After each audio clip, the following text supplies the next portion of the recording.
Hi, this is Mike from Mike's Unboxing Reviews and How To, and on today's video we'll be taking a look at Kolink's Unity Nexus, a rather unusual case which you might just like. Keep watching to find out why.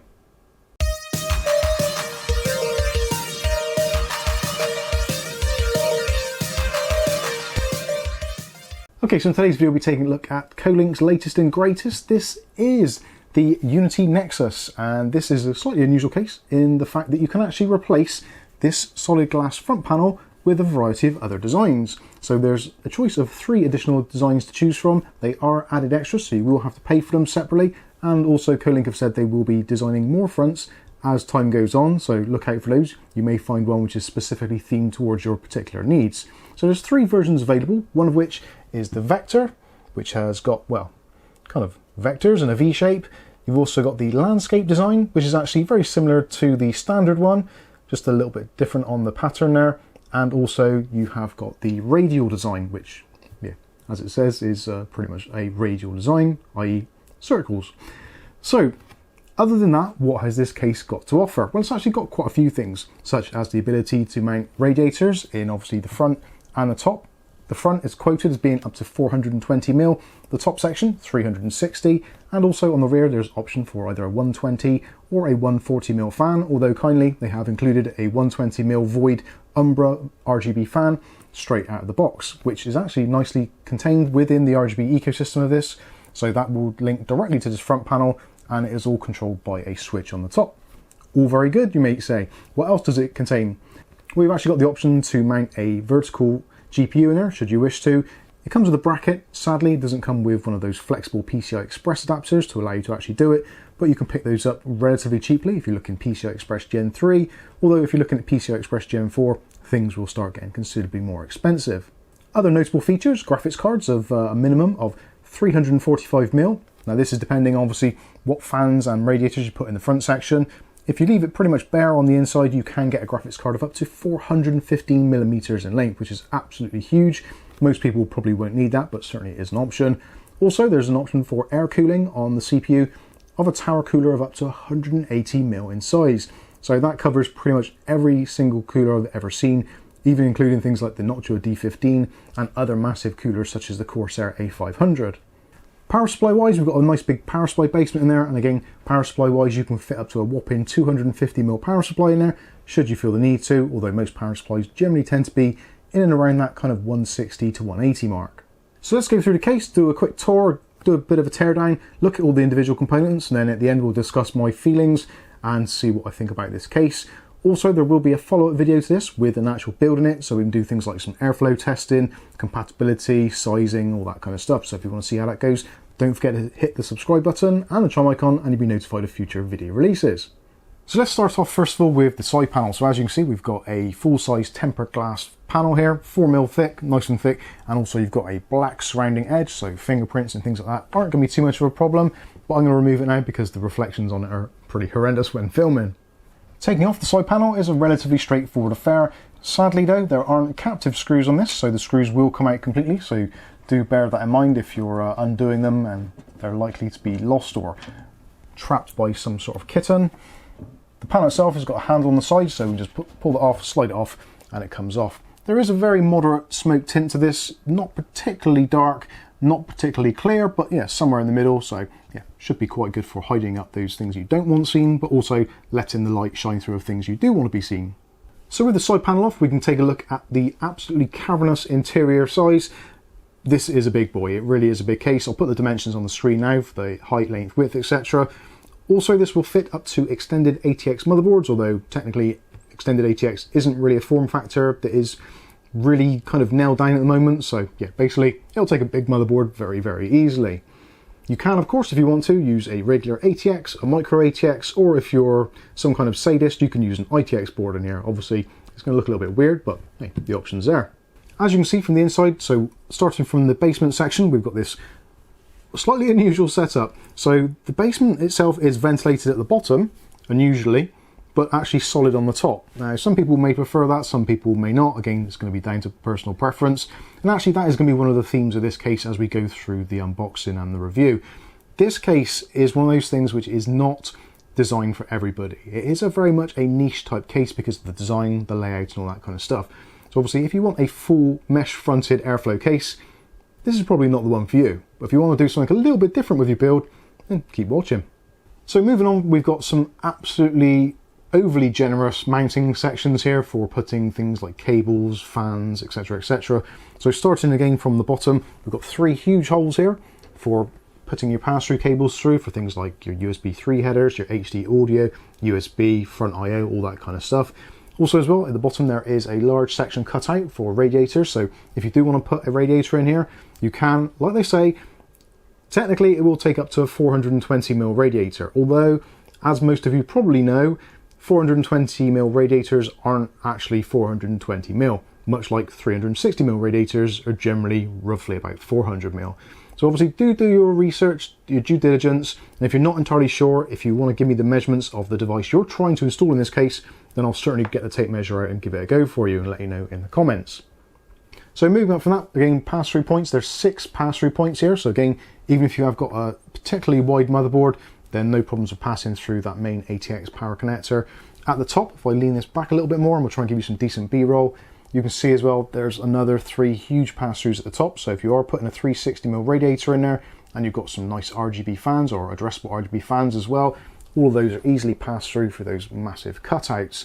And that is a theme across the entire back panel really. There's just loads of cutouts, so cable management is going to be relatively easy. And I think that's probably one of the reasons why they haven't put rubber grommets on the case at all, because, well, there's just way too many holes to plug, I think. Looking towards the back of the case, you can see we've got the pre-installed Kolink Umbra Void RGB fan in there, which is a 120mm. That is a PWM style fan. It also has a addressable RGB output, which is where things start to go a little bit wrong with this case, but we'll take a look at that when we open up the back and take a look at the wiring. You can, of course, like I said earlier, you can replace that fan with a 140mm version, should you wish to, although that is where, again, another one of those things will crop up. If you do put a 140mm fan in there, and you're planning to put a 360mm radiator cooler in the top, that is when you may start getting clearance issues. As is always the case with, well, cases, if you start doing slightly more elaborate cooling or larger fans, there do have to be some kind of compromises made in order to get it all to fit. So again, measure twice, fit once. Now in order to show you what's going on in this front section, I'm actually going to take the front panel off so you can get a better look at it. The front panel itself is an entire unit, so you can basically detach the whole thing. There's one cable which detaches relatively easily, so you can just pull that off, and there is a cable which connects to the inside, so that's pretty straightforward. I suppose when we got this off, we might as well have a quick look at this front panel.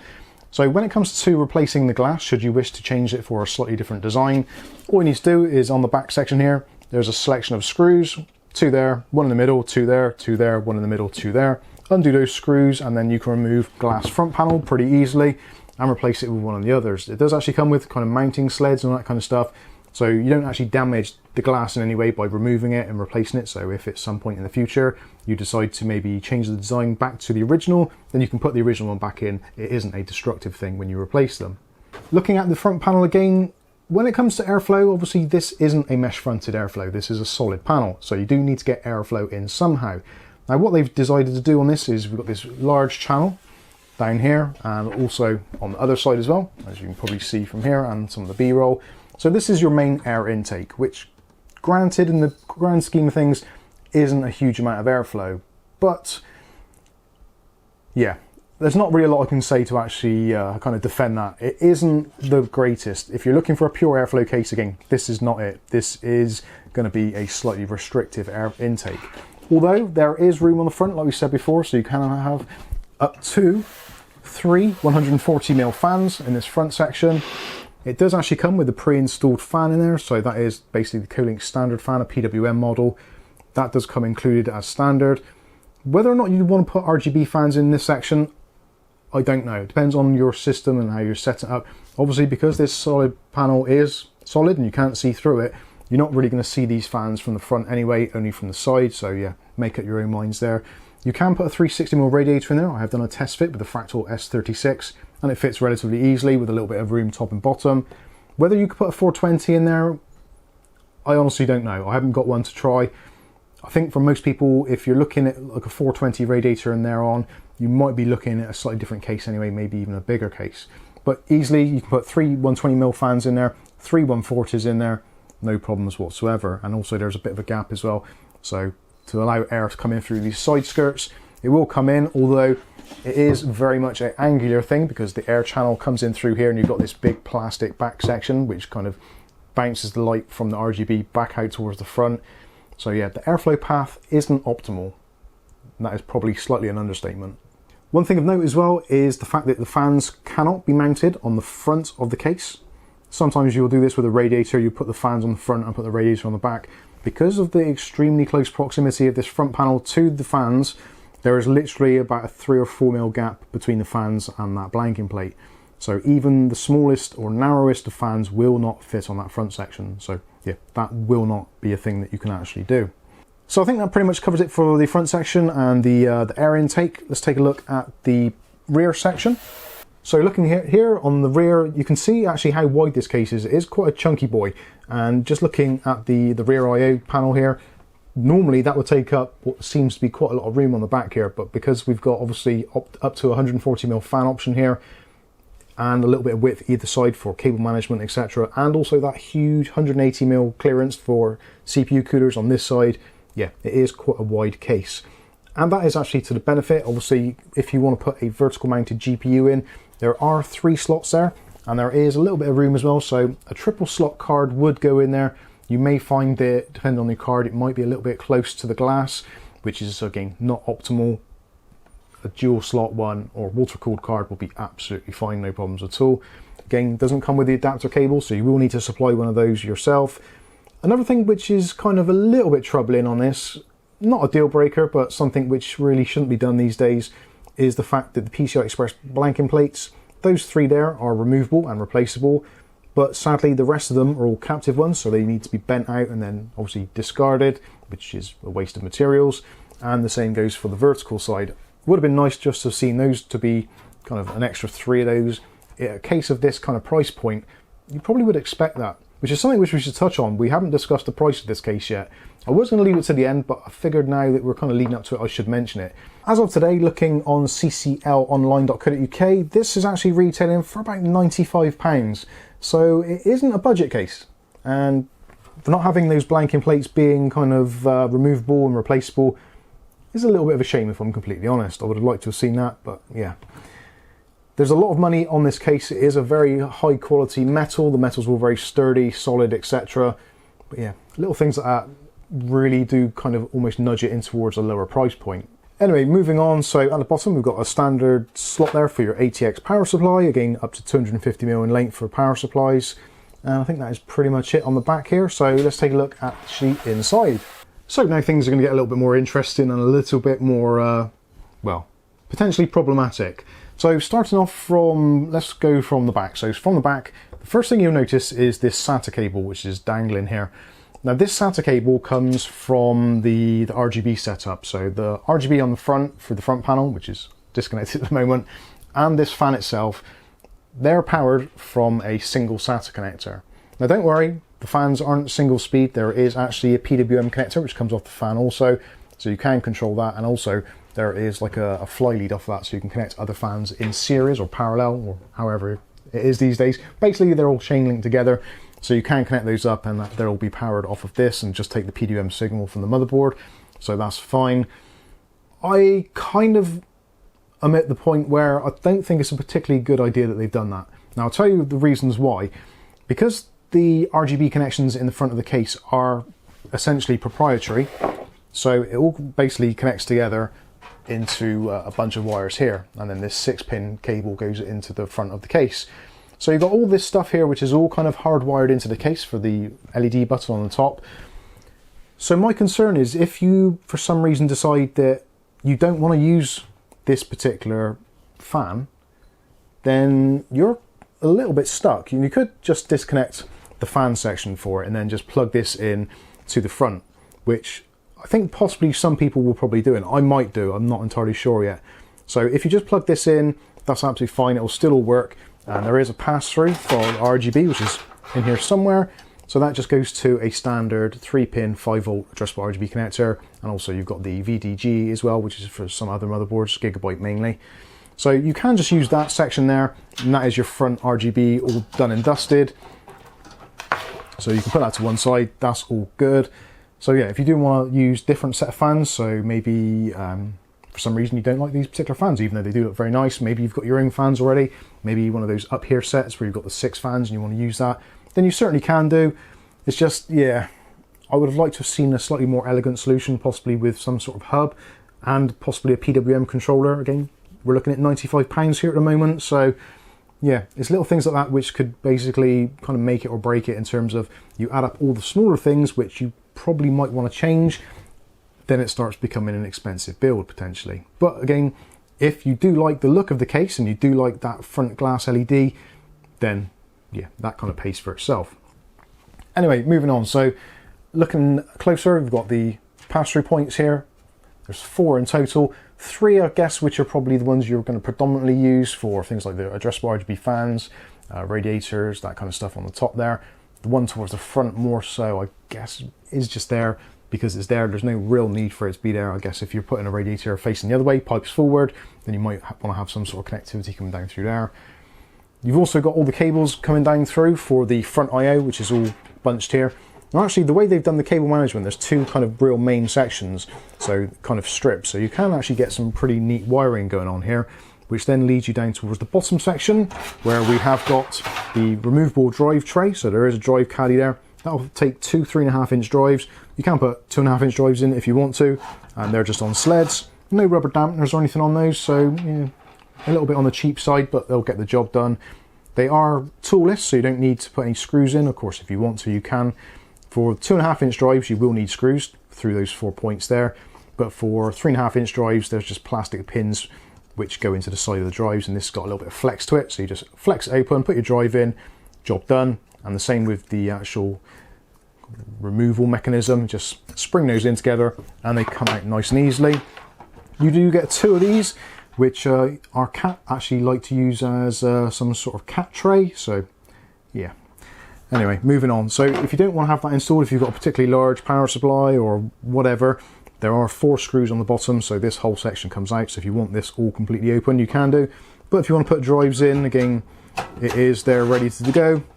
Put the drives in, click it into place, and off to the races. I'd like to have seen some rubber dampeners in there, if I'm completely honest, especially with mechanical drives. Being the fact that it's bolted directly to the chassis, there's no rubber connecting the tray to the frame, and then from the frame to the case, so vibrations are going to travel through there unless you're very, very careful on where you position the PC. Going into the rear section again, up to 250mm power supply. In here, there is some foam grommets on the bottom, or foam dampeners there, so if there's any vibrations from your power supply, would have been nice to have seen those for the drives as well, but hey ho, there you go. Unfortunately, the drive tray, actually, one thing I should have mentioned is the fact that it isn't actually movable, so it is in that kind of fixed position there. You can't move it forward a little bit, you can't move it backwards a little bit. That is pretty much where it's got to stay. Now, because it's mounted in by 4 normal screws, for those more adventurous out there, you could quite easily get maybe a 3mm drill bit, drill some additional holes in there, and you could shove that drive forward if you wanted to. Again, it's just one of those things that you kind of expect to be done from the factory, but it is what it is. You can also as well put in a couple of SSDs or 2.5-inch mechanical drives on these 2 sleds here. Again, no captive screws on this whatsoever. You just undo the screws and generally lose them. And these trays you can screw a drive to. Again, 4 screws, usual sort of deal. And then try and find the screw and put it in there. Put your screw back in, and that's it done. Again, I'd have much preferred to have seen these be captive screws. I wouldn't have thought it cost a great deal to add that sort of functionality, but yeah, for some reason they've decided not to. Looking at the cabling, so pretty much standard affair for cabling to a point. So we've got our normal connections here, so that is your HD audio, this one here, and also your USB. This one has only got 4 cables going into it for the USB because there's only one USB 2.0 port on this particular case. You do also get a dual USB 3.0 header, and also you do get a USB Type-C connection for front panels, which is always very, very nice to see. And actually, this is one of those things which can actually incur a lot of price into a case. I'll challenge you to some extent. Go out and have a look for a case which has got a USB Type-C front panel connector. Pretty much all of them are expensive cases. So when you look at this case and you think, £95, yes, very easily you could probably do the same case without a USB Type-C connection on the front, and you'd probably find it on the market maybe £20 cheaper. Again, your mileage might vary depending on your location, etc. But yeah, try and find a case with this many USB Type-C connections, USB 3 connections, and that glass front for the same sort of money. I don't think you'll find one. So we've already touched on the front RGB stuff, which yeah, we've covered that pretty easily. So again, that's all very standard stuff. Just shame it wasn't a slightly more elegant design. Looking on the bottom of the case, so we can see now, yeah, usual sort of deal. So we've got the 4 screws there. Again, I'd like to have seen extra screws, slightly different places, so you could shift that along a little bit, but yeah, not the end of the world. Nice chrome plated feet there, and also there's foam dampeners on the bottom again to try and absorb some vibrations. Sadly, we've got one of these filters, which is the typical flimsy filter, which yeah, is not ideal. I would have liked to have seen some sort of plastic tray, again, at this sort of price point.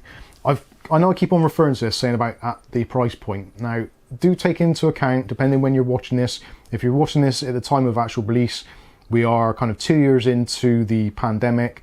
Shipping prices have gone through the absolute roof. Raw materials have gone through the roof. It's crazy, crazy times. So the price of this case at the moment probably does not reflect its true cost. You've got to factor in things like, obviously shipping crates are costing like 200% more than they would previously. Somewhere along the line, those costs have to be absorbed. And sadly, it is us, the end users, which generally, yeah, we're the ones at the end of the line. So we're the ones who get the bill for it. On a slightly more cheerful note, let's take a look at the top section. So we've got the removable mesh filter, which is very common, and yep, no problems there at all. You've got this nice hexagonal mesh, which I really do like to see. Hexagonal mesh for me is optimal for when it comes to airflow. It's very, very open, much better than a dot design or a drill holes design. You can, if you want to, put 120 or 140mm fans up here. So you could put 3 120s, 2 140s. You might be able to squeeze 3 in there at a push, but you may find that they're only secured with maybe 2 screws on one of them. So yeah, do take that into consideration. But the real star of the show obviously is the I/O, which is extremely good. So on the front, we've got the power button, nice clicky power button. Next to that, we've got a reset button, and sandwiched in between that, we've got the hard drive activity and power LEDs. Next to that, a dedicated LED button. So that can be used with, again, the LED stuff which is in here, the RGB setup, or if you've got one of those other sets of your own and you want to put it in this case, you can hook it up. It's just one of those 2-pin connections, so there's no issues there. Next to that is the pretty much one of the stars of the show. So we've got our USB 3.2 Type-C connector, followed by a pair of USB 3 connectors, color-coded obviously in blue. Then you've got your USB 2.0 connector, which actually is very handy to have still one of those on some things. There are still some devices which refuse to work on USB 3, even though they should work on other things. I'm trying to think, there was this particular device that I had which only worked on USB 2. Oh, I know what it was. It was the TFT panel, the little 7-inch portable panel, which you can check out up here. That will only work on USB 2 for some reason. I don't know why, but it will only work on USB 2 for the touchscreen. So anyway, yeah, handy to have that. Next to that, we've got our headphone jack and the microphone jack, and that is pretty much it. One thing I would say actually, again, on the top here, you can get a better idea of the actual finish of this. So it's not a jet black. It's, well, it probably is jet black, but the way they've finished it in this kind of, I wouldn't say it's pearlescent, but there's definitely like a satin sheen to it. So yeah, it's not a gloss black, it's got a very satin look to it. But yeah, it's a very premium finish, it really is. Okay, so this is the bit that you, well, some of you have probably been waiting for, actually lighting it up. So all we've done is just literally put a power supply in there just to get this fired up, connected up the SATA connection to the power supply, just so you can see what it's going to look like. Now, you've probably seen it from some B-roll already, because I've shot quite a bit of B-roll of this. And I've got to be honest with you, I like mesh cases. You guys all know that. But this actually, I don't know, it's kind of changed my mind. I'm not entirely convinced on the pattern. The geometrics kind of work to some people. To me, I don't know. Maybe I'd prefer something slightly plainer. Again, we've got those 3 others that we can try out. So this might actually, I'm kind of angling against it, but I'm actually considering putting this as my show PC behind, because there is actually a ton of room in this. So it would make life easier for me when I'm trying out certain configurations. So that might actually happen. I might transfer all my stuff from that PC into this, which goes against everything that I thought I would normally do, because it isn't an airflow focused case. But I guess with this, really, the kind of analogy that I would use is when you're driving down a motorway, you don't drive down the motorway with your windows wide open. And there's many reasons for that, because generally it's not practical, it's too windy, it's buffeting, you collect loads of dust and debris and smoke and all that kind of stuff from other vehicles. Whereas with this is kind of like driving down the motorway, but with your windows just open, a little slither at the top. So you've got a nice little bit of breeze coming in, it's not uncomfortable, and it's still cooling you down, which is essentially how I think this case is going to work. I apologise severely for that analogy, it's probably not the best one, but it might make sense to some of you, especially those of you that drive on the motorway. Anyway, back to the case. So as you can see, we've got the addressable RGB going down through here, and the eagle-eyed amongst you will notice that that is also replicated on the fan at the back, which currently isn't spinning because it's not connected to anything, no motherboard, etc. So you can just see the lighting on there.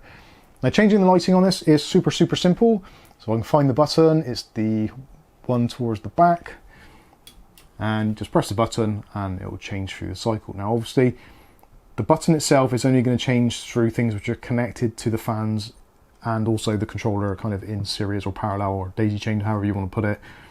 If you're using a motherboard and you want to sync it all with your motherboard, or maybe using some software such as Signal RGB, which we're using a lot at the moment, just press and hold the button for a couple of seconds, you'll get a flash to say that it's swapping over, and now this is in motherboard mode. This is connecting on the 3-pin 5-volt connector. If you want to switch it back, press the button again and it goes back to the onboard controller. There aren't a great deal of programs or patterns on this. As you can see, this one kind of goes up and down and yeah, changes through the various colors. That's actually quite nice. I quite like that. It's a little bit unusual. I don't think I've seen another case with that kind of setup. It's kind of, yeah, it's very different. If you look at the fan on the back as well, you can see the colors eventually kind of build up and then it changes. So yeah, it's a little bit unusual. So then you've got the usual kind of things where it goes through all the various patterns, go through the red, you got the yellow there, into kind of like an ambery orange. Then we've got the usual kind of color flow. And then you've got the statics, so you've got your red, your green, your blue, your pinky magenta. Then you've got your yellow, pale blue, then back to white. And the white actually stands out really well, and you can probably see it from there. It's actually quite a nice white as well. It's not, it's sometimes you get those kind of real yellowy whites, but this is actually quite a nice white into more of the blue spectrum. Obviously, if you want to, you can just turn it off. If you don't want to have it running, you can literally just not connect the SATA if you wanted to, or turn it off, although I think realistically the whole point of this is that you would want it on. So again, you've got more of those trailing colours. And then we're back to the unicorn puke, which we all know and love. Well, I do. So that is the RGB setup on it. Again, nice and easy to use. I was a little bit concerned at the beginning, thinking that the fan on the back was kind of, you had to use that.